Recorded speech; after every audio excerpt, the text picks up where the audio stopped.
painting to photography, from beadwork to woodworking, KQAL-FM on the campus of Winona State University presents Artbeat. Artbeat highlights the work and accomplishments of local artists from in and around Winona. Support for Artbeat is made possible by the Minnesota Arts and Cultural Heritage Fund. What if you were told that storytelling is a practiced form of art many would associate with big comedy shows or a small campfire surrounded by close friends? That is considered a method of performance that uses culture, history, and various mythologies to gather a community of people together. Today on Artbeat, we invite you to sit with us once more from last week's guest, Sandbar Storytelling, with their host, Clare Murphy.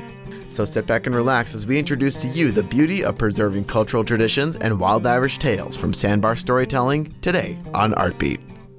And what were the various topics that you spoke about during your event for those who couldn't make it or those who kind of want to refresh? Well, actually, I'm going to turn it back around because you were in my audience last night. What stood out for you? So you and I know that it was a night of wild Irish tales and it was a mix of mythology and folklore, but what stood out for you, Don? A lot really stood out to me, like the fairies kind of stalking the priests, and how the two people were fighting for days, and it was bloody and it was screaming, and the one daughter was trying to get them to stop fighting, and I like the Scottish version? Yeah.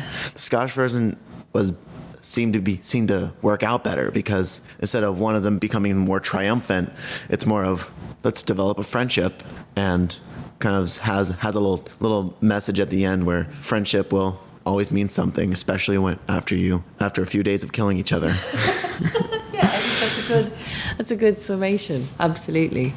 I'm glad that's what stood out to you. So for those of you listening, that's the story of Cuchulainn going in training at the warrior school in Scotland under the Scythian warrior Scahach, who she was considered to be the best warrior in the world at that time. And they formed a friendship over hazelnuts.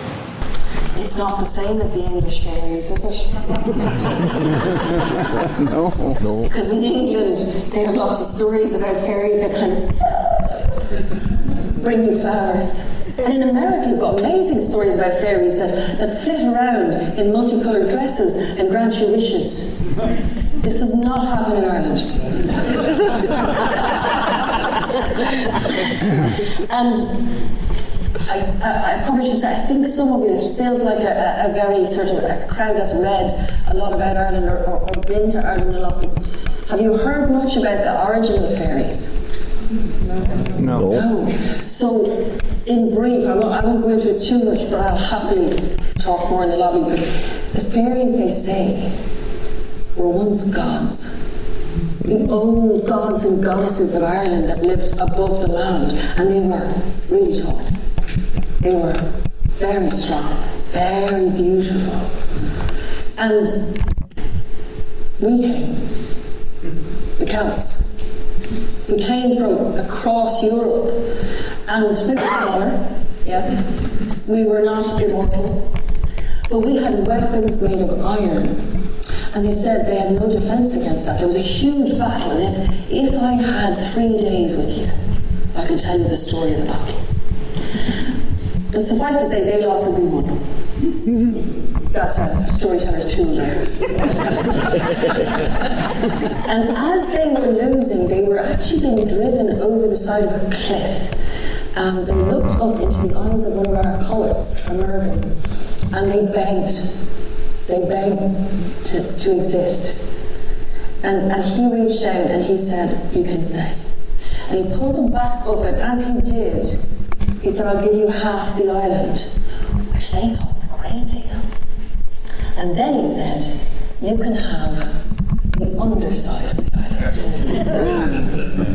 And you see, the deal was already made because he was offering it, and they could do nothing. So what they did do is they took their magic and they touched places in the ground, and they opened up these circles. And those of you who've been to Ireland or to Wales, you'll know these kind of stone circles. There's circles of trees, there's circles of hedges, and that's usually a sign of a portal.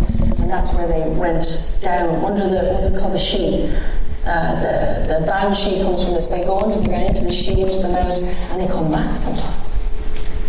And so this little tiny image we have of fairies, that's only one of their options.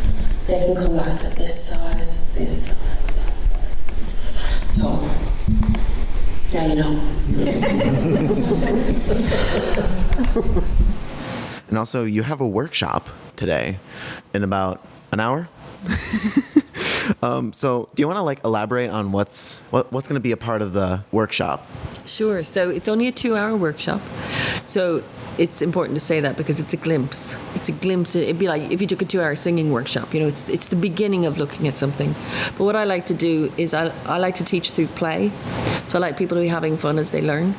And I also think it's easier to teach where people are doing, right? So they're playing with stories. So over the next 2 hours, we're going to take a story that I'll give them, and they're going to break it and reconstruct it and play with it and subvert it and look at the ways in which, because you had said it earlier about people making it their own. If people want to take what I do and make it their own, that's exactly what storytelling is, right? Because if you and I were to stand on stage and tell stories together, even if we were to tell the exact same story, say we were both to tell Cinderella, your version and my version would be completely different, because as it goes through the lens of your body and your experience versus how it comes through my body and my experience, it makes it different. Some people are naturally funny, some people love phrasing and language play, and so part of the work I do when I'm training people is to get them to figure out what is their style, not to train them to be like me, because that doesn't, the whole point with storytelling is to be authentic to how you speak, the art of oracy.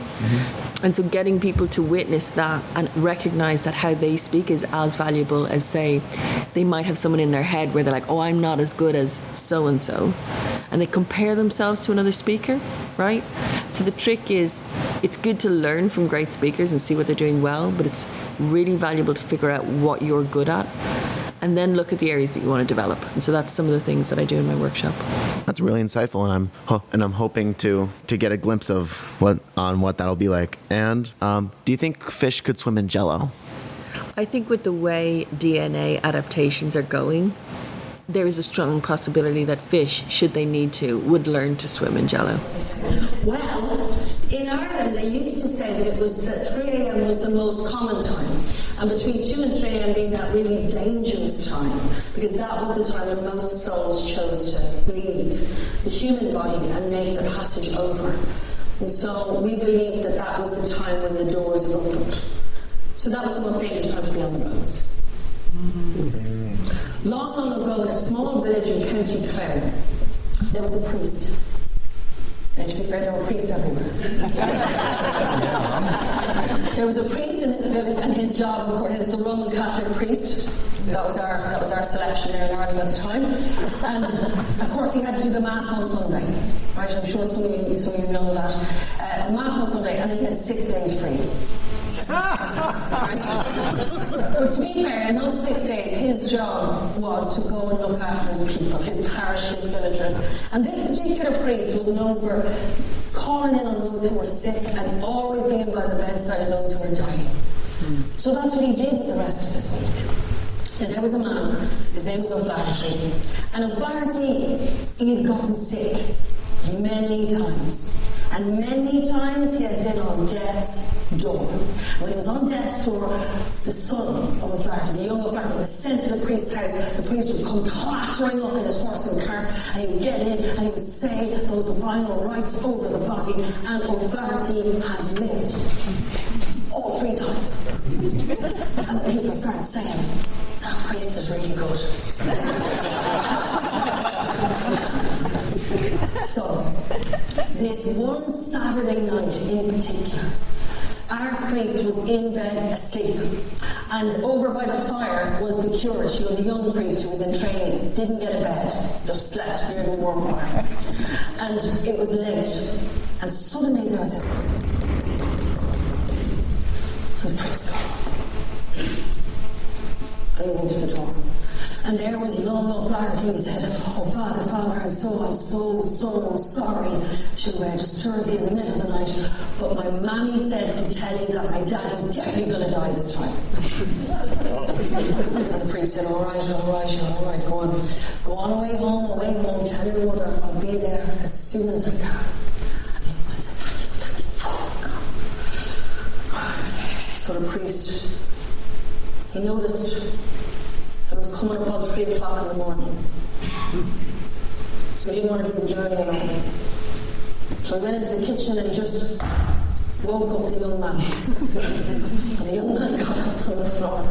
And the two of them were putting on their vestments and all that, the necklace and everything. And they got outside and they got the cart attached to the horse and they climbed in. And you know, that horse had made that journey quite a few times. So as they got in, the horse just started,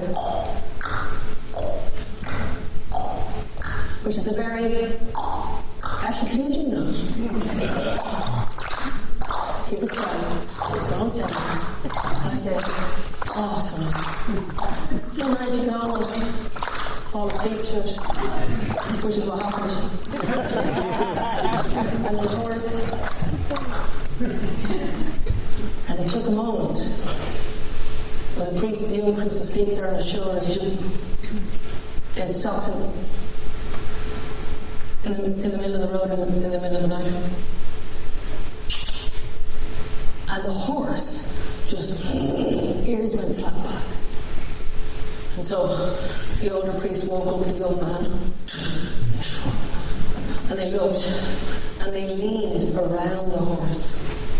And standing right in front of the horse, dressed all in black, with a hood, was a man. They couldn't quite see his face, but they saw him open his coat, reach in, and pull out a fiddle and a bow. And didn't he start to play? And he pulled such music from those strings, music that was so sad, filled the night air, and the two priests just started crying. And the man in black played. And as he played, he walked backwards. And every step that he took, the horse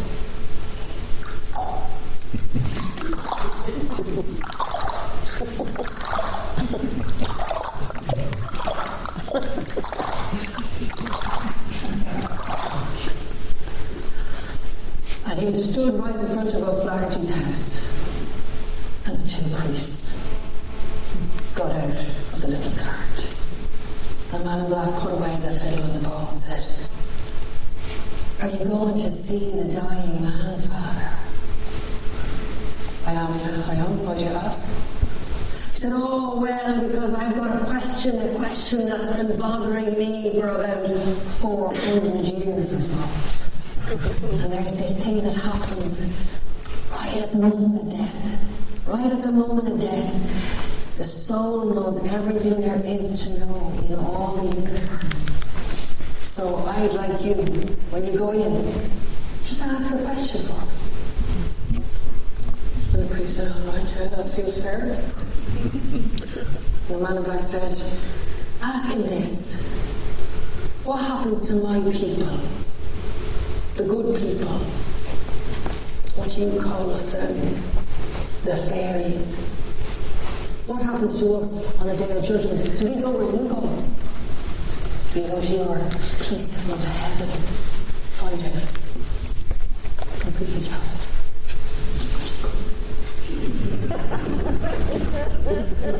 And the door was flung open by Mrs. O'Flaherty. "Oh, Father, you're so good, you're so good, you're so good. Come in, come in, come in, come in, come in, come in." 4 times now we've been to the house. Listen, he's definitely dying. Come on, come on, come on. She didn't even notice the man inside. She got him down to where her husband was stretched out. And the priest, in the moment that he looked at O'Flaherty, sure he knew. This man was about to die. There was the He said, "All right, Jen, go on. And he started on when he got through and we were doing all the prayers to sanctify the soul. And as he finished, Mrs. O'Flaherty came back in. "Oh, Father, you're so good, you're so good. Thanks a million, listen. You must be thirsty." And she handed him a glass. A glass that was full of whiskey. Not a shot of whiskey, a glass of whiskey. She was trying to be generous, and he said, "Oh, thanks." I don't know if you've ever been in an Irish household when you're being offered hospitality, but they watch you until you eat or drink whatever you've been given. And that was happening now to the priest. He was being eyeballed by this. And I'm like, oh yeah, no, lovely, thanks. Like, yeah, no, all of it, all right.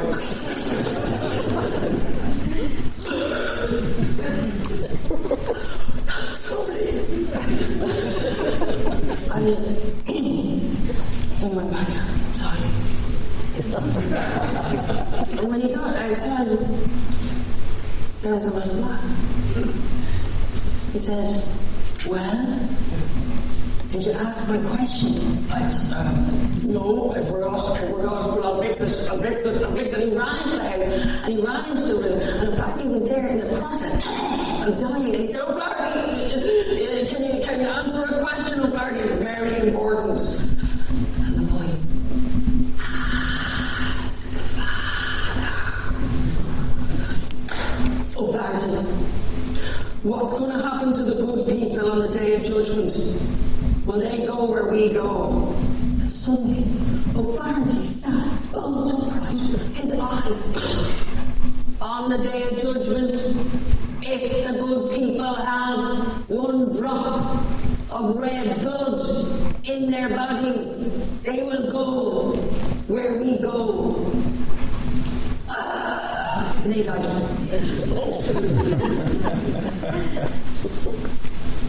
Just to be sure. The man in black was waiting. He said, well, I have your answer, but I don't think I understand it. Oh, that's all right, Father.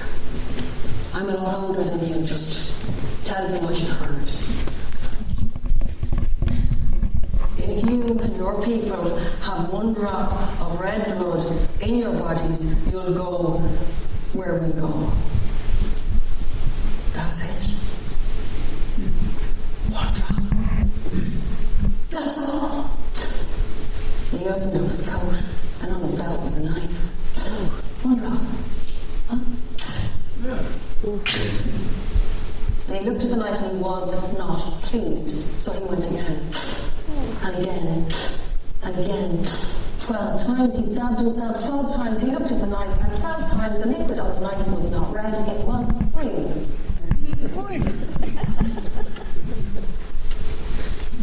It's not red, Father. And if it's not red, there's no peace for my people. And if there's no peace for mine, and the knife went up to the priest's throat, there's no peace for yours. If I see you or any of your kind on the roads of Ireland after dark, this is what you'll get. And he was gone. And the priest saw the young priest running towards him, and the two of them just got back into the horse and cart. And the horse galloped home. And they did not sleep that night. They couldn't. So if you were to host another event, I'm sure you have, how can people find you online or keep track of what's happening? So I generally don't host my own events, but people invite me to cool and interesting places. So the best way to find me is on my website, which is just my name. So it's claremurphy.org. And I am also findable on the socials, which just my name, Story Clare, is on Instagram and Twitter and LinkedIn. And so one thing I'm doing, which I will tell you about, but I haven't told that many people yet, but I know it's going to go out. I'm going to share it here on KQAL. Is for the month of May, I am going to spend 31 days doing an Imram. And Imram is an old Irish word, and it means wonder voyage. And I'm going to spend 31 days walking around Ireland and stopping in people's farms and fields and back gardens and barns and tell stories in the old tradition. So I kind of won't be contactable or findable for the month of May, but after that I'll be back out in the public world. So we'll be all waiting patiently. Yeah, very interesting. Happy to hear how that turns out. Well, now that you've been welcomed into Winona with open arms, what are your thoughts so far about the town? Well, I'm pretty biased because I already fell in love with Minnesota after spending some time in Minneapolis over the last few years because of Minnesotans' relationship to art and culture and how easily you all see it as an integral part of your world. You know, that's really not that common. So coming to Winona, and on the way in, Taff Roberts was telling me about the Shakespeare Festival, about the Beethoven Festival, about this incredible, is it the MMAM, the museum down by the waterside? Oh yeah, the Marine Art Museum. The Marine Art Museum. For so much to be in such a small place, and you know, I've already been taken out for great food twice, and I've not even been here, 24 hours. So I feel like Winona is a place of welcome, and it's a place that values its artists. So that makes me feel like wanting to come back. Nice. And on a kind of scale of a 1 to I don't know what are the chances of coming back here for a future Sandbar Storytelling, either in the Winona area or the Minnesota area? I'd say, given some of the stories Taff Roberts told me yesterday, chances are high. So if it's 1 to, let's say, a T-Rex, we're getting closer to the T-Rex scale of coming back to Winona. Awesome. Thanks to Clare Murphy for joining us today on Artbeat. To check out the Sandbar Storytelling Fest, visit sandbarstorytellingfestival.org. And to keep up with Clare Murphy, visit claremurphy.org or her Instagram at StoryClaire with no spaces or capital letters. I'm Dylan Alzate, and for more talk about art or other similar events, tune into Artbeat Tuesdays at 12:30 p.m. right here at 89.5 KQAL. Artbeat is written and produced by KQAL-FM on the campus of Winona State University. Visit us on the web at kqal.org.